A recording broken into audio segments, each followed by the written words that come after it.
दो तस्वीरें हैं। पहली तस्वीर में एक भव्य क्रूज है। मध्य प्रदेश का खूबसूरत बारगी डैम। हल्की हवाएं चल रही हैं, बैकग्राउंड में संगीत गूंज रहा है। लोग हंस रहे हैं, कोई मोबाइल से यादों को संजो रहा है तो दूसरी ओर डांस भी चल रहा है। यह एक सामान्य टूरिस्ट शाम है, वैसे ही जैसे हर छुट्टी में होती है, जहां लोग बस कुछ पल सुकून की तलाशते हैं।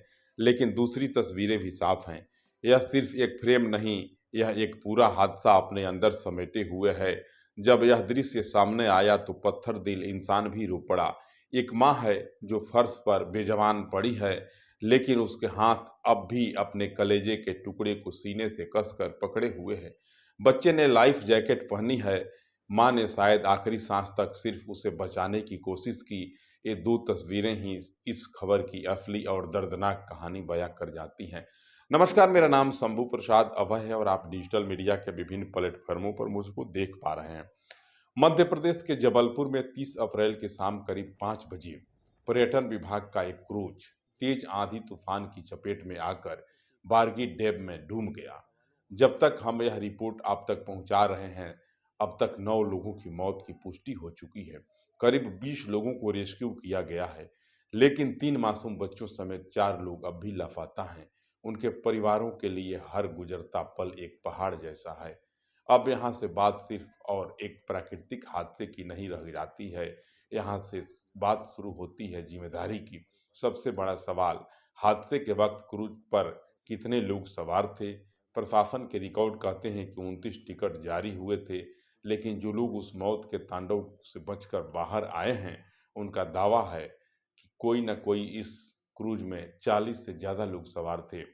40 और 45 लोगों के सवार होने की बात हो रही है, यानी क्षमता से करीब दोगुना सवारी। क्या यह सिर्फ एक गलती है? नहीं, यह सीधी लापरवाही है।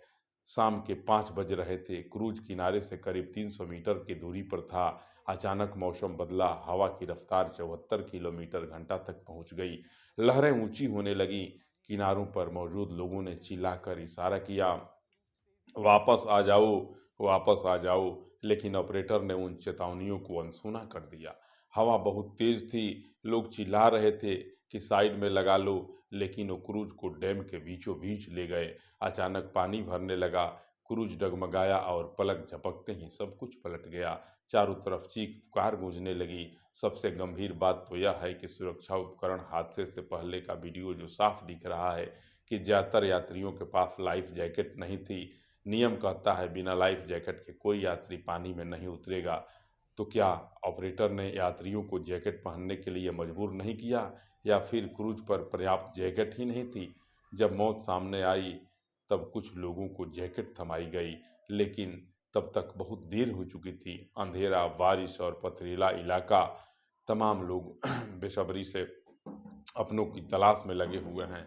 एनडीआरएफ और एसडीआरएफ की टीमें रेस्क्यू ऑपरेशन को किसी चुनौती से कम नहीं समझकर काम कर रही थी। सुबह होते ही जब गोताखोर नीचे उतरे तो उन्हें वो 100 मिले जो अपनों की राह देख रहे थे। प्रधानमंत्री ने मृतकों के लिए 2 लाख और मुख्यमंत्री ने 50 लाख के मुआवजे की राशि का ऐलान तो कर दिया है। जांच भी बैठा दी गई है, लेकिन क्या जांच से वो मासूम लौट आएंगे? हाल ही में वृंदावन में भी यही हुआ। ओवरलोडिंग और नियमों की अनदेखी, हर बार हादसा होता है, मुआवजा मिलता है और फिर सब भूल जाते हैं। लेकिन उन परिवारों का क्या होगा जिनके लिए अब सब कुछ खत्म हो गया? क्या इस बार वाकई किसी की जिम्मेदारी तय होगी, या अगले हादसे का इंतजार किया जाएगा? अपनी राय आप भी कमेंट में लिखेंगे। वीडियो को ज़्यादा से ज़्यादा शेयर करेंगे। नमस्कार।